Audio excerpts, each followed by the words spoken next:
विद्युत क्षेत्र। तो हम यहाँ पर विद्युत क्षेत्र के बारे में सबसे पहले जानेंगे। तो क्या होता है बच्चों विद्युत क्षेत्र? किसी आवेश या आवेश समुदाय के चारों ओर का वह क्षेत्र। अगर हमारे पास कोई भी आवेश है जिसको मैंने यहाँ क्यू से रिप्रेजेंट किया है, या आवेश समुदाय यानी ग्रुप अगर आवेश का है, तो उसके चारों ओर का वह क्षेत्र जहाँ कोई अन्य आवेश आकर्षण या प्रतिकर्षण बल का अनुभव करता है। तो यदि यहाँ पर हमने प्लस क्यू आवेश रखा है और हम लेकर भी प्लस क्यू आवेश रहे हैं या पॉजिटिव चार्ज लेकर आ रहे हैं, पॉजिटिव आवेश लेकर आ रहे हैं, तो वो क्या करेगा? इसको पॉजिटिव पॉजिटिव एक दूसरे को रिपेल करेंगे, यानी कि एक दूसरे को प्रतिकर्षित करेंगे। जबकि यदि मैं यहाँ पर कोई नेगेटिव आवेश लेकर आती हूँ, ऋणात्मक आवेश लेकर आती हूँ या ऋण आवेश लेकर आती हूँ, तो वह यहाँ पर अट्रैक्ट यानी आकर्षण बल का अनुभव करेगा। तो सिंपल हम कह सकते हैं विद्युत क्षेत्र क्या हो जाएगा? किसी आवेश या आवेश समुदाय के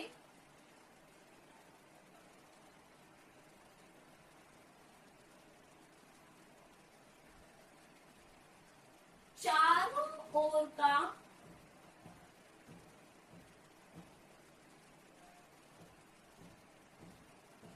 वह क्षेत्र जहां कोई अन्य आवेश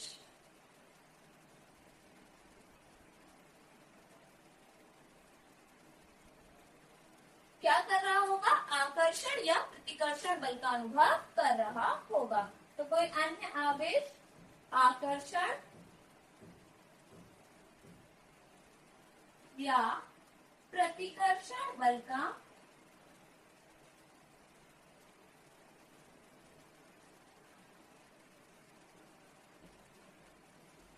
अनुभव करे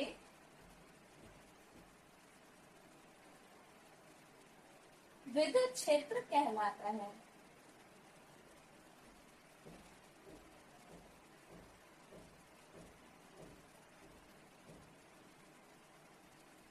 तो यहाँ पर मैंने आपको इसके अकॉर्डिंग बताया कि यहाँ पर पूरा ये जो रीजन है, पूरा रीजन ये वाला पार्ट ही नहीं, केवल ये पूरा रीजन यानी ये पूरा क्षेत्र ही विद्युत क्षेत्र को प्रदर्शित करेगा। ठीक है। इसके अलावा हमारे पास नेक्स्ट टॉपिक आता है विद्युत क्षेत्र की तीव्रता।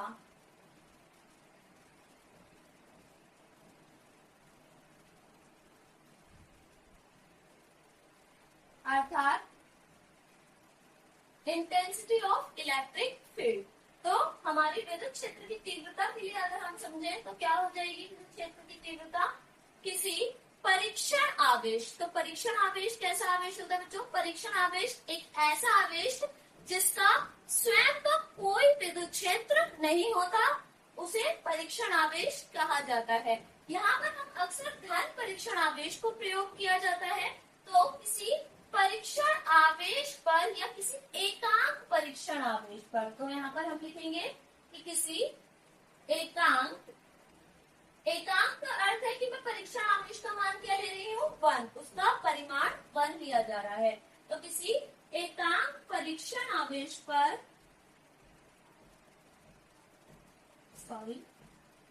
किसी एकांक परीक्षण आवेश पर लगने वाला विद्युत बल कह सकते हैं आप, या आकर्षण या प्रतिकर्षण बल।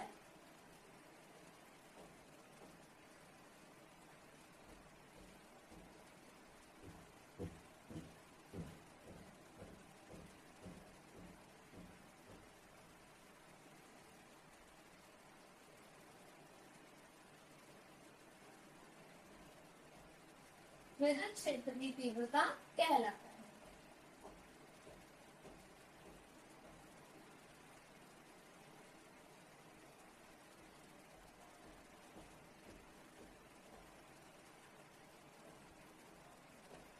अगर हम इसके आधार पर देखें, डेफिनेशन के आधार पर हम विद्युत क्षेत्र की तीव्रता को कैपिटल ई से प्रदर्शित करते हैं। तो हम इसे कैपिटल ई से प्रदर्शित करते हैं।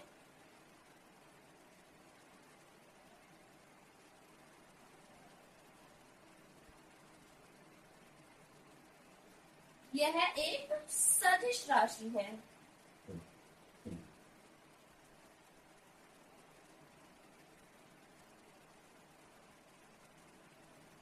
इसका अर्थ है कि हम ई के ऊपर क्या लगा सकते हैं, वेक्टर लगाएंगे, क्योंकि एक सदिश राशि को प्रदर्शित कर रहा है।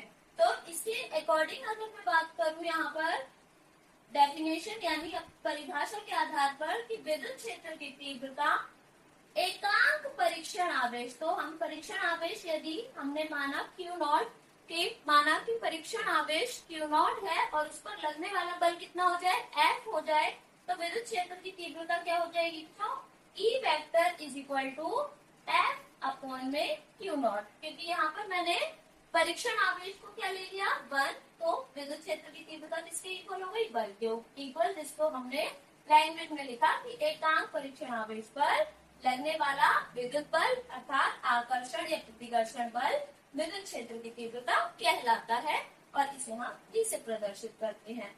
ठीक है, इसके यहाँ पर एक और डेफिनेशन हम यूज कर सकते हैं। यदि हम यहाँ पर एकांक वर्ड को प्रयोग ना करें तो हम इसकी डेफिनेशन ये भी बना सकते हैं कि किसी परीक्षण आवेश पर लगने वाला विद्युत बल अर्थात आकर्षण या प्रतिकर्षण बल तथा परीक्षण आवेश के अनुपात को विद्युत क्षेत्र की तीव्रता कहते हैं। तो ये भी इसकी एक डेफिनेशन हो सकती है। अगर हम इसके फॉर्मूले के आधार पर इसका मात्रक देखें बच्चों, तो मात्रक क्या हो जाएगा, बल है तो बल का मात्रक क्या होता है, न्यूटन, और प्रति आवेश है यहाँ पर, आवेश के लिए कूलाम, तो न्यूटन प्रति कूलाम हो जाएगा। और यदि मैं इसकी बीमा निकालना चाहूँ तो इसकी बीमा क्या हो जाएगी, न्यूटन के लिए लेते हैं MLT-2 और अपॉन में सी यानी आवेश के लिए कितना लेते हैं, 8T। तो जब हम इसको एक साथ मर्ज करते हैं तो क्या हो जाएगा,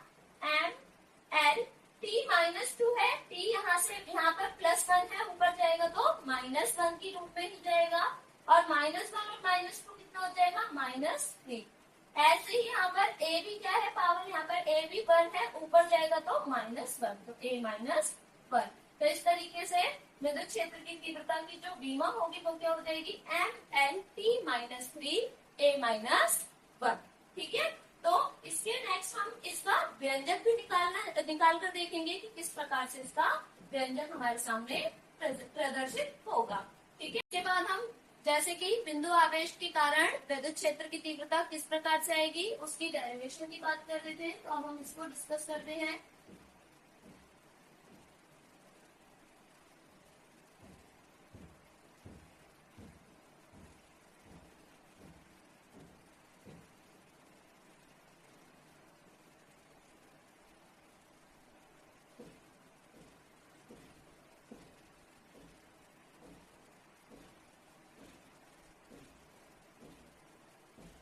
इसके लिए सबसे पहले हमें डायग्राम की नीड होगी। तो सबसे पहले डायग्राम अगर मैं ड्रॉ करूं तो मैं एक्सप्लेन भी करती जाती हूँ कैसे कैसे मानेंगे। कि माना कि कोई +Q आवेश बिंदु O पर किसी ऐसे माध्यम में रखा है जिसका परावैद्युतांक K है। तो हमने इस +Q आवेश को बिंदु O पर रखा और ऐसी कंडीशन में रखा है, ऐसे माध्यम में रखा है जिसका परावैद्युतांक क्या है, यहाँ पर K है। ठीक है, इस बिंदु आवेश यानी +Q आवेश से r दूरी पर, तो यहाँ पर +Q आवेश से r दूरी पर हमें विद्युत क्षेत्र की तीव्रता ज्ञात करनी है। तो यहाँ पर मुझे विद्युत क्षेत्र की तीव्रता ज्ञात करनी है। जिस भी बिंदु पर हमें विद्युत क्षेत्र की तीव्रता ज्ञात करनी होगी वहां पर सबसे पहले हम एक धन परीक्षण आवेश रख देते हैं। परीक्षण आवेश को Q0 से प्रदर्शित किया गया है। ऑलरेडी मैंने बताया था कि परीक्षण आवेश इसका स्वयं का कोई विद्युत क्षेत्र नहीं होता। पॉजिटिव ही लेंगे यानी धनात्मक ही लेंगे। यहाँ पर मैंने +Q आवेश लिया हुआ है, ये भी पॉजिटिव है। इसका अर्थ साफ है कि विद्युत क्षेत्र की तीव्रता की दिशा क्या होगी, बल की दिशा में होता है। तो ये एक दूसरे को क्या कर रहे होंगे, प्रतिकर्षित कर रहे होंगे। तो इसके ऊपर जो लगने वाला बल है वो उसकी डायरेक्शन क्या होगी, बाहर की ओर। और जो विद्युत क्षेत्र, विद्युत बल की जो दिशा होगी वही विद्युत क्षेत्र की तीव्रता की भी दिशा होती है। तो इसका अर्थ है कि विद्युत क्षेत्र की तीव्रता भी क्या होगी, बाहर की ओर होगी। ठीक है, तो इसके आधार पर अगर हम देखें तो हमें कैसे करना होगा इस वाली डेरिवेशन को। सबसे पहले जो प्लस क्यू आवेश के कारण धन परीक्षण आवेश पर एक बल कार्य करेगा। ठीक है, तो सबसे पहले हमें वही बल निकालना होगा। तो बिंदु आवेश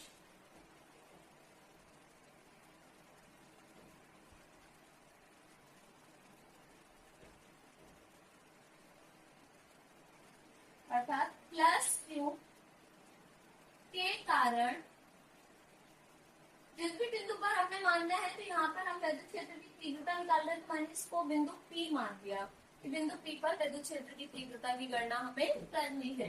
तो बिंदु आवेश प्लस क्यू के कारण बिंदु P पर विद्युत बल, विद्युत बल किसके आधार पर आएगा, कूलाम के नियम के आधार पर आएगा। और कूलाम के नियम के आधार पर जो बल होता है वो हमारा क्या होता है बच्चों, F बराबर 1/4 पाई एप्सिलॉन नॉट K। क्योंकि यहाँ पर मैंने परावैद्युतांक भी माना हुआ है, इसलिए मैं यहाँ पर K का यूज करूंगी, जो यहाँ पर परावैद्युतांक को प्रदर्शित कर रहा है। एप्सिलॉन नॉट यहाँ पर निर्वात वायु की विद्युतशीलता है। ठीक है, तो यहाँ पर 1/4 पाई epsilon not K Q1 Q2 upon में R स्क्वायर होता है हमारा कूलाम का नियम। लेकिन वहां पर हम जो दो आवेश लेते थे वो हमारे Q1 और Q2 हम मानते थे। यहाँ पर हमने आवेशों को Q1 Q2 नहीं माना हुआ, कितना माना हुआ है, Q और Q0। तो यहाँ पर हमने क्या लिखना है, यहाँ पर Q और Q0। यहाँ पर आवेशों का परिमाण दिया जाता है, दिशाओं का यूज नहीं किया जाता। ठीक है, अपॉन में R स्क्वायर, क्योंकि दूरी तो यहाँ पर भी कितनी ली है हमने, R ली हुई है। तो यहाँ पर फॉर्मूला हमारा बल का बन जाएगा 1/4 पाई एप्सिलॉन नॉट के Q0 अपॉन में R का स्क्वायर। इसको बना लेंगे इक्वेशन 1। ठीक है, अभी हमने विद्युत क्षेत्र की तीव्रता के बारे में पढ़ा। तो विद्युत क्षेत्र की तीव्रता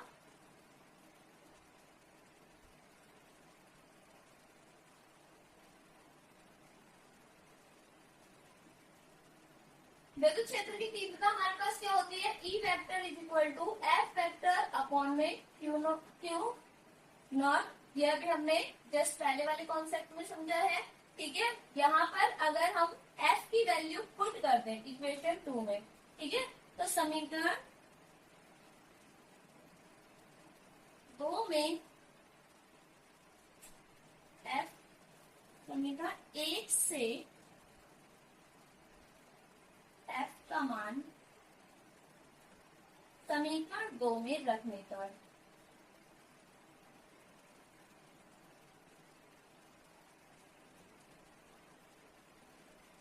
तो जब हम इसकी वैल्यू को रखेंगे तो क्या बन जाएगा हमारे पास, E बराबर F की वैल्यू हमारे पास क्या दी हुई है बच्चों, 1/4 पाई एप्सिलॉन नॉट के Q0 अपॉन में R स्क्वायर।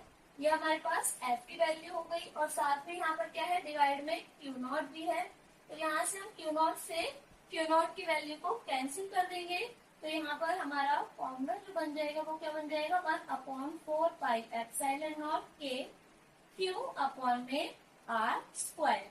यही विद्युत क्षेत्र की तीव्रता का व्यंजक हमारे पास होता है। ठीक है, तो यहाँ पर ये वेक्टर साइन है, इसलिए मतलब ये एक सदिश राशि है, इसलिए यहाँ पर वेक्टर यूज किया हुआ है। तो ये हमारा किसी माध्यम के लिए, ठीक है, किसी माध्यम के लिए विद्युत क्षेत्र की तीव्रता का व्यंजक है। लेकिन अगर मुझे माध्यम हो ही ना, तो निर्वात वायु की कंडीशन आएगी। यदि आवेशों के मध्य, इन दोनों आवेशों के बीच कोई भी माध्यम काम ही नहीं कर रहा, इसका अर्थ है कि यहाँ पर निर्वात या वायु भी उपस्थित है। तो यहाँ पर हम लिखेंगे इस कंडीशन को, निर्वात या वायु के लिए, निर्वात मतलब वैक्यूम होता है। तो निर्वात या वायु के लिए हमारे पास जो K है, यानी परावैद्युतांक जो है उसका मान क्या हो जाता है, 1। ठीक है, तो उसके आधार पर हमारी जो वैल्यू आ जाएगी वो क्या हो जाएगी, E vector is equal to 1/4 4 pi epsilon naught, K को तो 1 रख दिया जाएगा, क्यू अपॉन में आर का स्क्वायर। तो तब हमारी विद्युत क्षेत्र की तीव्रता निर्वात के वायु के लिए जो बनेगा फॉर्मूला वो ये बन जाएगा।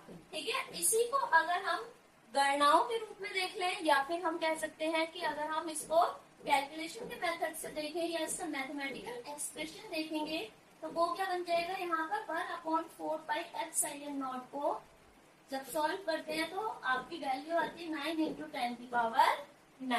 तो 9 इंटू 10 की पावर 9 क्यू अपॉन में आर का स्क्वायर, ये आपकी हो सकती है कंडीशंस। ठीक है, अगर यहाँ पर पॉजिटिव आवेश ना होकर के क्या होता, जो नेगेटिव चार्ज होता, तो उस स्थिति में हम यहाँ पर पॉइंट पी पर जिस पर हमें गणना करनी है उस पर तो हम हमेशा पॉजिटिव यानी धन परीक्षण आवेश रखते हैं। यदि यहाँ पर नेगेटिव चार्ज होता तो हमारे जो विद्युत क्षेत्र की तीव्रता है उसकी डायरेक्शन क्या हो जाती, इस ओर, क्योंकि हमारे पास इस समय पॉजिटिव और नेगेटिव इन दोनों आवेशों के बीच कैसा बल लगा होता, आकर्षण बल। आकर्षण बल लगता तो बल की जो दिशा है वो क्या होता, इस दिशा में, और जिस दिशा में बल की दिशा होगी उसी दिशा में विद्युत क्षेत्र की तीव्रता की दिशा हो जाएगी। ठीक है, तो इस तरीके से हम इसको आगे कंटिन्यू कर सकते हैं, ऐसे भी इसको लिया जा सकता है। सिर्फ कंडीशन बदलेंगी, दिशाएं बदलेंगी, परिमाण पर कोई प्रभाव नहीं पड़ेगा। ठीक है, अब हम इसके आधार पर न्यूमेरिकल भी समझेंगे। ठीक है, इस तरीके से इसका बेस मॉडल आते हैं। ठीक है,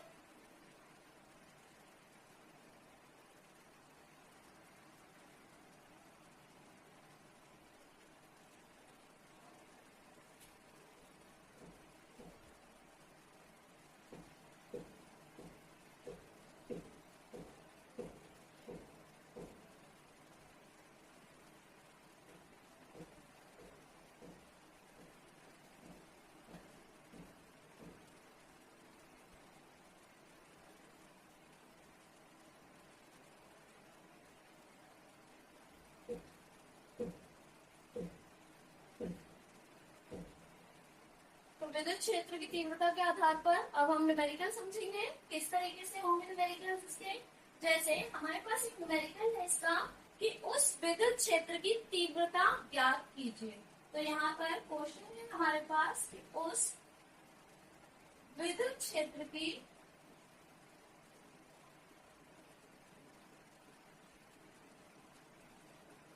तीव्रता ज्ञात कीजिए।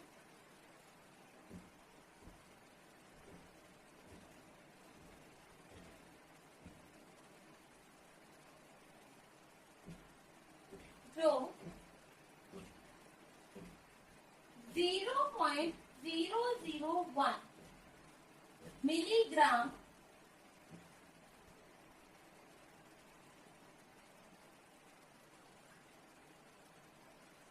द्रव्यमान की एक तेल की बूंद को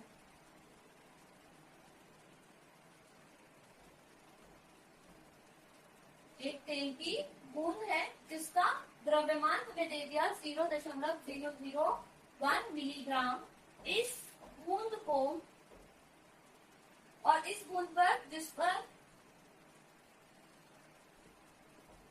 3 इलेक्ट्रॉनिक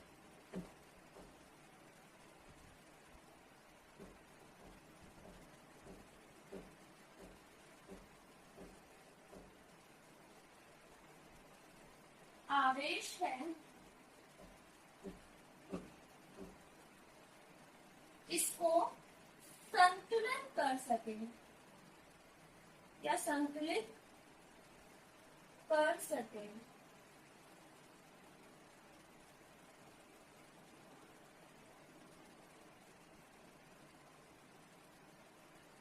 ठीक है बच्चों, तो यहाँ पर हमारे पास कॉन्सेप्ट वाइज हम कैसे चलेंगे कि उस विद्युत क्षेत्र की हमें तीव्रता ज्ञात करनी है, यानी विद्युत क्षेत्र की तीव्रता ज्ञात करेंगे जो कि हमारी क्या कर रही होगी 0.001 मिलीग्राम द्रव्यमान की। तो हमारे पास एक तेल की बूंद है जिसका द्रव्यमान ये है और उस पर 3 इलेक्ट्रॉनिक आवेश है। इसका अर्थ ये है कि एक इलेक्ट्रॉन पर जितना आवेश होता है उसका 3 गुना आवेश इस बूंद पर है। और इस कंडीशन में ये इसको क्या कर ले, संकलित कर सके, तो हमें वो विद्युत क्षेत्र की तीव्रता ज्ञात करनी है। तो सबसे पहले हम यहाँ पर चेक कर लेते हैं हमें दिया क्या क्या है। तो जो हमें दिया है,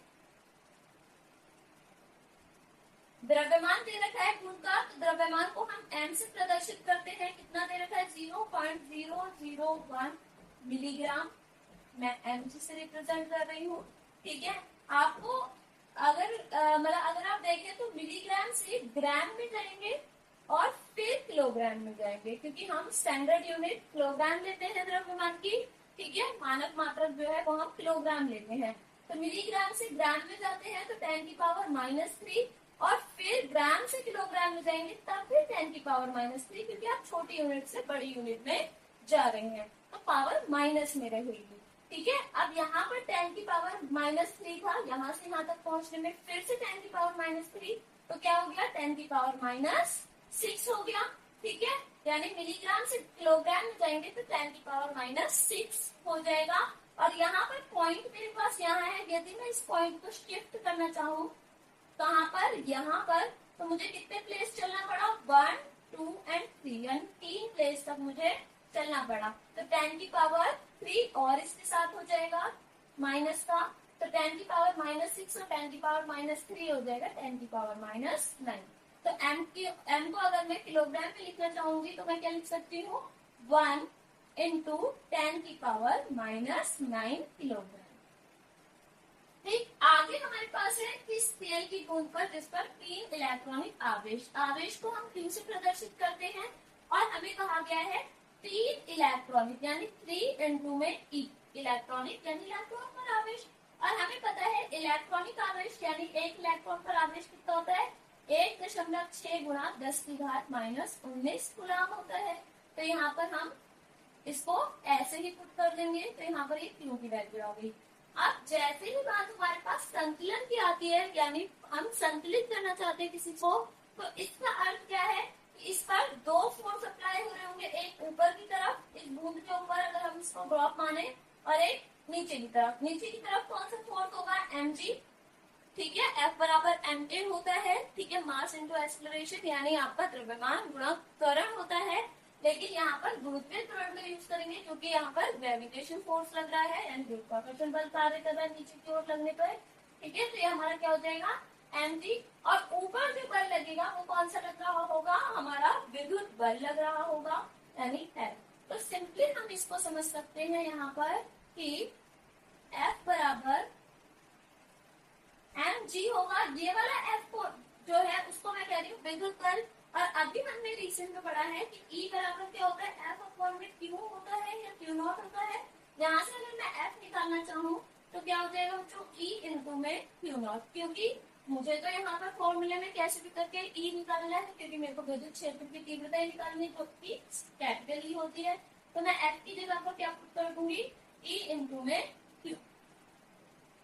तो यहाँ पर हम पुट कर देंगे E × में Q, और साथ में ये हो जाएगा मेरे पास mg, ठीक है। G की वैल्यू हमें पता होती है 9.8 होता है, ठीक है। और यहाँ पर Q की वैल्यू हमारे पास है, आया हुआ है जितना उस पर आवेश अप्लाई हुआ था। E मुझे निकालना है और m की वैल्यू भी हमारे पास है, तो हम सिंपली पुट कर देते हैं। तो E बराबर क्या हो जाएगा, mg में Q डिवाइड में चला जाएगा इक्वल की तरह आके, आप वैल्यू पुट कर लेते हैं। m की वैल्यू जो होगी वो हमारी हो जाएगी 1 × 10⁻⁹। G की वैल्यू के लिए 9.8 और डिवाइडेड बाय, यहाँ पर हमारे पास Q है जो कि 3 E के इक्वल आएगा, तो 3 × 1.6 × 10⁻⁻19 आ जाएगा, ठीक है बच्चों। अब इसके बाद हमें क्या करना पड़ेगा, पॉइंट हटा देंगे सबसे पहले, तो ये 16 बन गया है 98, ठीक है। अगर मैं इसको सॉल्व करूँ तो 16 यानी 16 6 96 होता है, ठीक है। 96 और 98 में 2 बचेगा, तो ये आ जाएगा 6.0, ठीक है। तो अप्रोक्सीमेट हम इसको यहीं पर 6.0 की फॉर्म में लिख लेते हैं, जिससे कैलकुलेशन इजी हो जाए। और यहाँ पर 3 × 1 3 और 3 × 2 6, तो ये वैल्यू हमारे पास क्या हो जाएगी 2 इनटू में 10 की पावर -9 और डिवाइडेड बाय 10 की पावर -19 आ जाएगा। ठीक है, तो यहाँ पर अगर मैं इसको सॉल्व करूं 19 को ऊपर लेकर जाएंगे तो ये पॉजिटिव में आ जाएगा। 10 की पावर -9 पहले से ही है, ये 19 ऊपर आएगा तो पॉजिटिव 19 के रूप में आएगा। ठीक है, और यहाँ पर ये घातें जुड़ जाएंगी आपस में, तो 2 इंटू प्लस माइनस माइनस हो जाएगा। 19 में से 9 गया, 10 की पावर आपका 10 आएगा पॉजिटिव। तो यहाँ पर हमारे पास विद्युत क्षेत्र की तीव्रता क्या आ गया, 2 गुणा 10 की घात 10। ठीक है, और मात्रक इसका क्या होता है, हमने कॉन्सेप्ट में ही बताया था, न्यूटन प्रति कूलम। तो इस तरीके से इसके न्यूमेरिकल इसको भी हम समझ सकते हैं। ठीक है, आई होप आप सभी को समझ में आया होगा बच्चों। Thank you so much for watching.